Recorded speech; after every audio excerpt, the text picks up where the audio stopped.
the Buddha's appraisal of Philip. Jetavana Grove, Sravasti, late hot season, 5th century BCE. The rains have not yet broken. Heat rises in faint shimmers from the packed earth of the cloister paths. Inside the shade of Jetavana, the leaves hang still, sal and banyan, jackfruit heavy on their stems, a slow sweetness in the air. From the city of Sravasti comes a far-off rattle of cartwheels and the call of traders. Nearer at hand, soft footfalls, the whisper of saffron robes, the clink of an alms bowl against a hip. Monks return from the morning round. Some carry coarse rice and lentils. One has a single mango, another a small cake of honey. A novice kneels at the well and pulls up a bucket hand over hand. A miner hops along the ground, tipping its head at every ant. Philip comes into the grove by the northern gate, not as a seeker begging for a path, but with a very specific curiosity. Word has reached him that the recluse from the Sakyan clan, this Buddha, has heard rumors of a wanderer who says, "I was never broken," and who teaches something he calls accountable innocence, responsibility without blame. Philip does not come for enlightenment. He comes to learn what questions such a teacher would ask of him. If there is a place where inquiry is exact and compassion unflinching, it is here. He is led to the great fig at the edge of the assembly ground. There the Buddha sits on a low mat, a bowl at his side, his robe gathered simply, his posture easy as a hill is easy. Ananda stands a half-pace behind. A few elders, Sariputta, Mahakassapa, rest in the shade nearby, their attention quiet and bright. The Buddha raises his eyes. When he speaks, it is like water finding its level. "Come, friend, you have traveled far. Sit." Philip sits. The ground is warm through the woven reed mat. "I have heard," the Buddha says, "of a man who remembers an intactness before name, who says I was never broken, and who counsels others to hold themselves accountable without blame. Is this your teaching?" Philip inclines his head. "It is what I remember, Blessed One, and what I offer, not escape from deeds, but freedom from condemnation. People do the best they can in their moment of ignorance or fear. I ask them to see clearly, accept responsibility, and not live in guilt, for innocence was never lost." The Buddha's mouth softens, not a smile exactly, more the relaxation of something that had never been tense.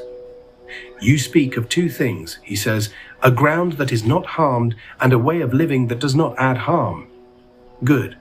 Let us look closely." He turns his palm up, a gesture like opening a door. "First, this ground. You say I was never broken.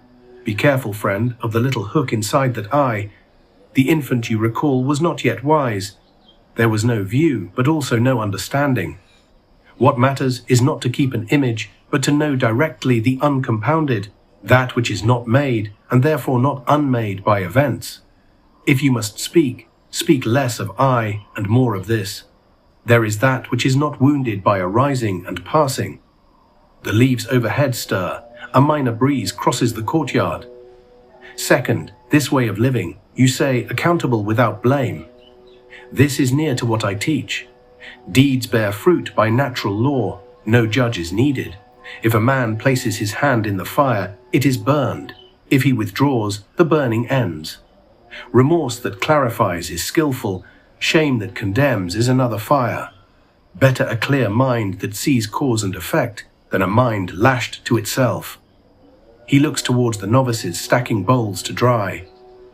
"There is a parable we use. A man is struck by an arrow. That is pain. Then he strikes himself again because he was struck. The second arrow. That is suffering. Your teaching removes the second arrow. This is good." He turns back to Philip. "I have questions for you." He doesn't press. He lays them down like tools on a mat. 1. Does your remembrance loosen craving, aversion, and delusion in those who hear you? If not, it is only a sweet view. 2. Do those who practice your accountable innocence become gentler in speech and action?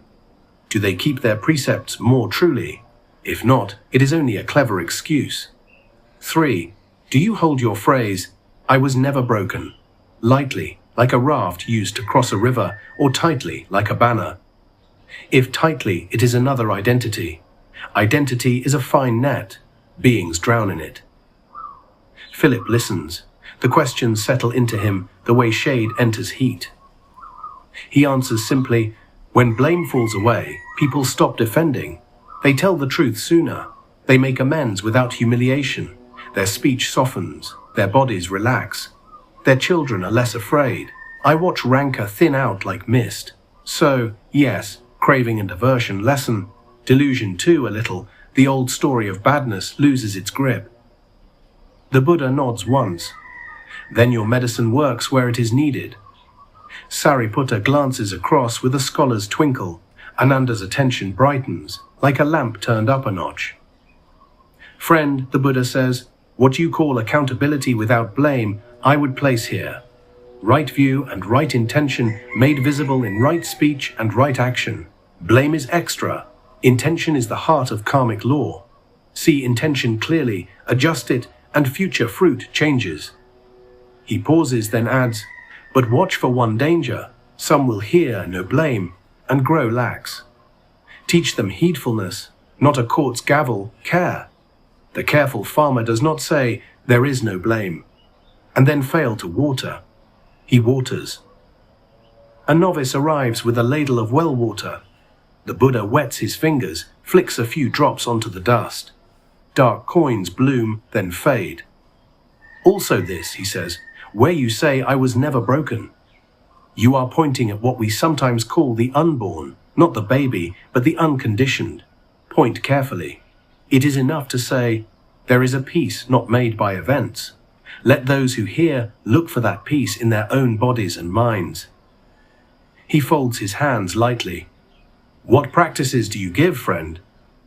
Philip answers, witness without denigration, speak the deed plainly, accept responsibility, then release blame. If an outward act follows, let it come from clarity, not debt. Good, the Buddha says. I would add 3 strands to braid with yours. Breath. Sit, feel the body breathe. When the old sentence rises, I am bad, find it as sensation, not truth. Let it pass. Loving kindness. Train the heart to wish well, first for oneself, then for a difficult person. This weakens the habit of condemnation. Seeing change. Watch every state arise and pass. When one sees this directly, the insistence on a solid, guilty self loosens by itself. He looks out toward the gate, where townspeople are gathering with questions of their own. He looks back. You came not for attainment, but to know what I would ask of you. Here it is, gathered. Does what you teach reduce suffering here and now without creating a new chain? Does it incline the mind toward kindness, clarity, and care? Does it rest on what can be known directly or on what must be defended as a view? He lets the questions hang, gentle as fruit within reach. Philip bows his head. Yes, he says, I will speak less of I, more of this. I will keep the no blame from becoming no care. I will show people how to feel the sentence in the body and let it pass. The Buddha rises. The movement is spare, like someone standing from a long conversation with a friend. He lifts his bowl. Ananda, let us go. Then to Philip, with that tiny, unforced warmth that makes children stop crying and old men unclench their jaws. Good, good. You have found an entrance through tenderness. Keep it clean. They walk together to the edge of the grove. Outside, Shravasti brightens in the dry heat.